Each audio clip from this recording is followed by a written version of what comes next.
Olá! Após realizar a caracterização da função quadrática, proponho agora que realizemos aqui o estudo analítico de duas funções deste tipo. Para realizar este estudo, não vamos utilizar a calculadora gráfica, vamos só utilizar o conhecimento adquirido anteriormente. E vamos seguir estas etapas, ou seja, vamos começar por, em cada uma das funções, determinar o domínio, de seguida, determinar as coordenadas dos seus pontos de interseção com os eixos, calcular o seu vértice.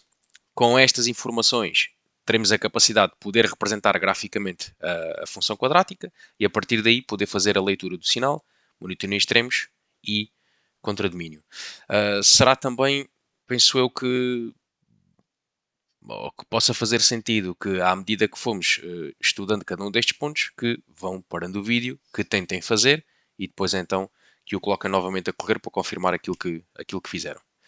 Então, a primeira função com que vamos começar será aqui uma função f de x, cuja expressão analítica é 1 meio de x ao quadrado menos x menos 1. Mais 1, aliás. Ou seja, função f, que é dada por um polinómio de grau 2, neste caso até completo, onde o coeficiente do termo maior grau é 1 meio. Ou seja, por ser positivo, nós já sabemos que neste caso vamos ter uma quadrática, uma parábola, com concavidade voltada para cima.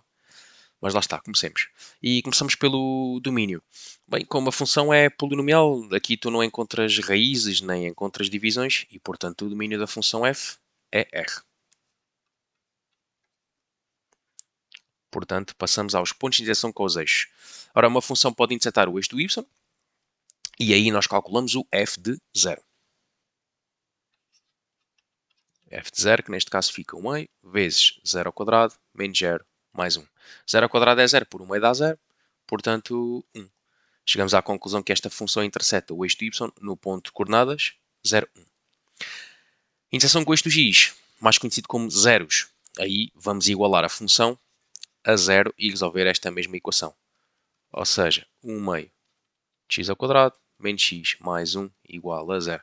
Aqui eu, pessoalmente, ao igualar a 0, vou multiplicar a equação toda por 2 para poder cortar denominadores e assim me ser um bocadinho mais simples. Ou seja, ficar com x ao quadrado menos 2x mais 2 igual a 0. E daqui, resolvente. Ou seja, menos 2 mais ou menos a raiz quadrada de menos 2 ao quadrado menos 4 vezes 1 vezes 2 sobre 2 vezes 1. E ficar com x igual a 2 mais ou menos a raiz quadrada de menos 2 quadrado é 4, menos 4 por 1 por 2 dá menos 8 sobre 2, pelo que aqui ficaremos com 2 mais ou menos a raiz quadrada de menos 4 sobre 2. Ou seja, temos aqui, portanto, uma condição que é impossível em R, porque nos números reais não existe a raiz de menos 4. Portanto, se a condição é impossível em R, logo, f não tem zeros.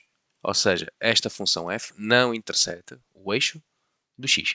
Portanto, o seu domínio é R, interseta o eixo do y no ponto de coordenadas 0, 1 e não tem zeros. Não interseta, portanto, o eixo do x. Passemos então de seguida a determinar o seu vértice. Bem, para determinar o vértice, lá está, portanto, podemos fazer aqui o completamento, ou seja, passar desta expressão à expressão do vértice, que é o a por x menos h quadrado mais k, ou então saber que em qualquer completamento que se faça, a abscissa do vértice, designada por h, é sempre igual a menos b sobre 2a, que acaba por ser muito mais simples. Ou seja, menos, o b é menos 1 neste caso, o a neste caso é 1 meio. Então fica menos 1 sobre 2 vezes 1 meio. Bem, os dois menos cancelam-se. E ficamos com 1 sobre 2 por 1 meio dá 2 mais que é 1. E 1 sobre 1 dá 1. Ou seja, o vértice está em x igual a 1. Portanto, para determinar a sua ordenada, o k, vou calcular o f de 1. Onde ficam 1 meio vezes 1 quadrado menos 1 mais 1. Reparem que aqui este menos 1 mais 1 anula-se. 1 quadrado é 1 por 1 meio, dá 1 meio. Ou seja, esta parábola tem vértice no ponto de coordenadas 1, 1 meio. Sabendo onde ela interseta os eixos e conhecendo o seu vértice, é-nos agora possível fazer uma representação gráfica desta mesma parábola e posso fazer aqui em baixo até. Ou seja, aqui a sua representação gráfica então seria da seguinte forma. Vou fazer aqui uma escala de 1 a 1.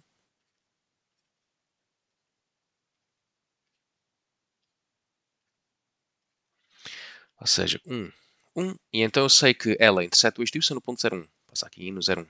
E o seu vértice é no 1, 1 meio. Bem, 1 meio será aqui assim a meio. E o vértice aqui.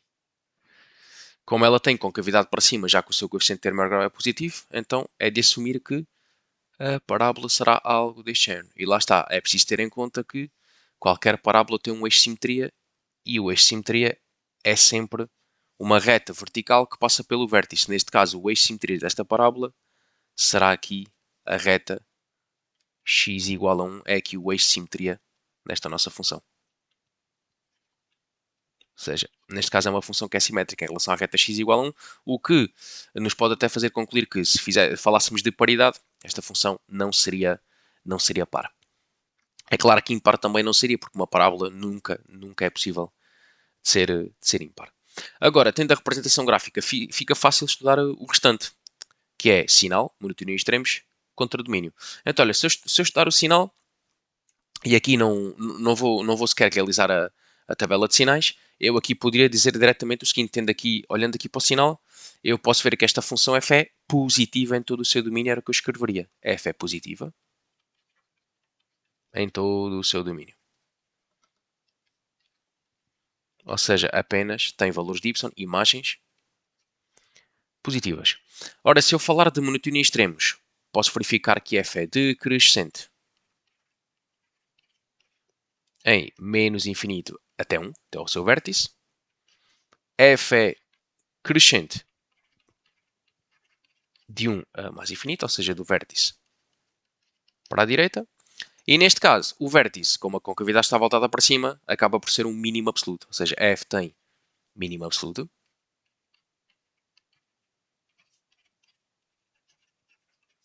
Em x igual a 1, sendo o seu valor 1 meio.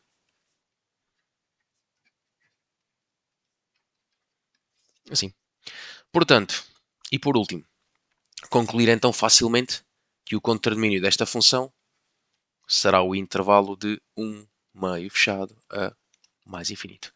E isto é o que se pretende que se consiga fazer após a caracterização da função quadrática, que é, dada uma qualquer expressão, que nós consigamos fazer o estudo completo desta função sem ter que recorrer uma única vez à calculadora gráfica. Porquê? Porque tu analiticamente consegues perceber o domínio, os pontos de interseção com os eixos e consegues terminar o vértice.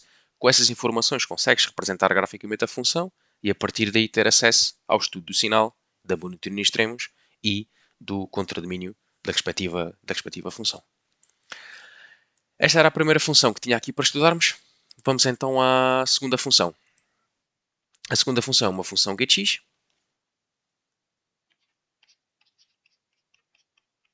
cuja expressão analítica é menos x ao quadrado menos 6x. E então comecemos igual. O domínio, como em qualquer função polinomial, e neste caso de grau 2, é R. Aqui nunca há divisões, nunca há raízes quadráticas.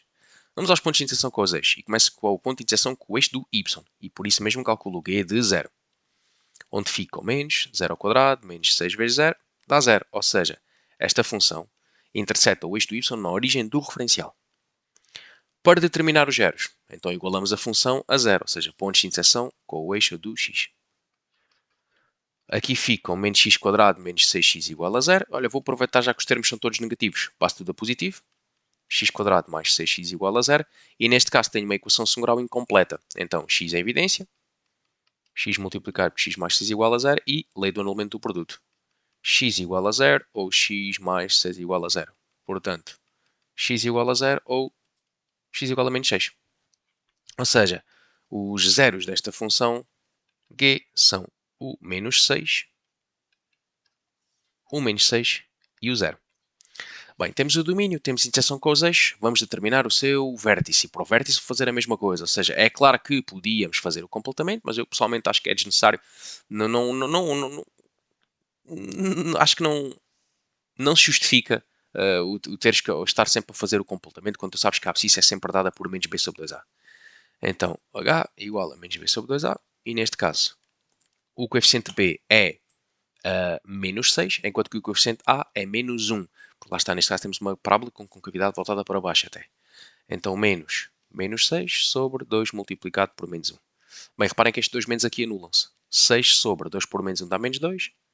6 dividido por menos 2 dá menos 3. O que posso aproveitar aqui até para comentar uma outra alternativa de determinar o vértice. Só que esta alternativa só é possível quando a parábola tem dois zeros. É que sempre que uma função quadrática, uma parábola, tiver dois zeros, o vértice é sempre um ponto cuja abscissa está entre a abscissa dos zeros. Portanto, vocês reparem, os zeros são menos 6 e 0. Menos 6 mais 0 dá menos 6 dividido por 2 dá menos 3. Menos 3 é o valor que está entre o menos 6 e o 0. E é precisamente aí que está a abscissa do vértice. Quando a parábola tem dois zeros, esta é também uma opção para determinar efetivamente a abscissa do vértice. Agora, se eu cá para a sua ordenada, calculo o g de menos 3. Que neste caso ficamos com menos 3 ao quadrado, menos 6 multiplicado por menos 3. Portanto, menos 3 ao quadrado é 9, mas com o menos que está antes, menos 9. Menos 6 por menos 3, mais 18. Menos 9 mais 18 é 9. Ou seja, esta parábola tem vértice no ponto menos 3, 9. Conhecendo os pontos onde ela intersecta os eixos e conhecendo o vértice, posso agora fazer a sua representação gráfica e a partir daqui poder estudar já facilmente o sinal e, e a monotonia extremos. Neste caso, vou fazer aqui, tendo em conta os valores que temos que marcar, uma escala de 3 em 3. Ou seja, seria 3, 6, menos 3, menos 6, menos 9, 3, 6, 9, menos 3, menos 6. Ou seja, então, interseção com este y na origem, zeros menos 6 e 0. Portanto, menos 6, menos 3. Ou seja, a parábola a passar menos 6, 0, na origem do referencial. E depois temos o vértice no menos 3, 9, que será cá em cima. E lá está, temos aqui uma parábola, uma quadrática com concavidade que está voltada para baixo. Ora, já sabem que o eixo de simetria está sempre no vértice, ou seja, será qualquer coisa assim. Vou tentar representar o melhor possível. Esta parte aqui foi muito má. Ok. Qualquer coisa assim deste género. Esta parte aqui não ficou muito boa, mas compreende-se. Ou seja, neste caso tens aqui o eixo de simetria na reta vertical x igual a menos 3. O que, sendo assim, nos permite já concluir que esta parábola também não é uma função par. Ou seja, para ser par, o eixo de simetria tinha que ser o eixo do y e, portanto, o vértice tinha que estar em x igual a 0. Com base na representação gráfica, estudar o sinal é simples. Ora, eu aqui poderei concluir que g é negativa em menos infinito a menos 6 aberto, que é menos 6 elevado a 0, e em 0 aberto a mais infinito, ou então R+. Da mesma forma, posso dizer que g é positiva em menos 6 aberto a 0 aberto. Ou seja, já sabem que quando estuda o sinal, os pontos relevantes e os pontos onde a partir dele se muda são os zeros da função. Relativamente a monotonia extremos, posso neste caso então dizer que g é crescente em menos infinito até menos 3, crescente até ao vértice, neste caso, porque a concavidade está voltada para baixo, enquanto que g é decrescente de menos 3 a mais infinito. Aqui o menos 3 aberto ou fechado, sinceramente é indiferente. Enquanto que neste caso g tem máximo absoluto em x igual a menos 3, ou seja, no vértice, como é óbvio, sendo o seu valor 9. Bem, por último, e lá está, tendo esta informação toda, tendo a representação gráfica, consigo facilmente concluir que o contradomínio desta função g é o intervalo de menos infinito a 9 fechado. E lá está, isto é o que se tem que conseguir, após a devida caracterização da função quadrática, isto é o que se tem que conseguir fazer com qualquer função quadrática. Realizar o estudo completo, sem ter que recorrer uma única vez à calculadora gráfica, porque, verdade seja dita, não há necessidade disso. Não há necessidade disso porque, através dos pontos de interseção com os eixos e o vértice, conseguimos facilmente representá-la e aí ter acesso àquilo que é o sinal, monotonia extremos e contradomínio.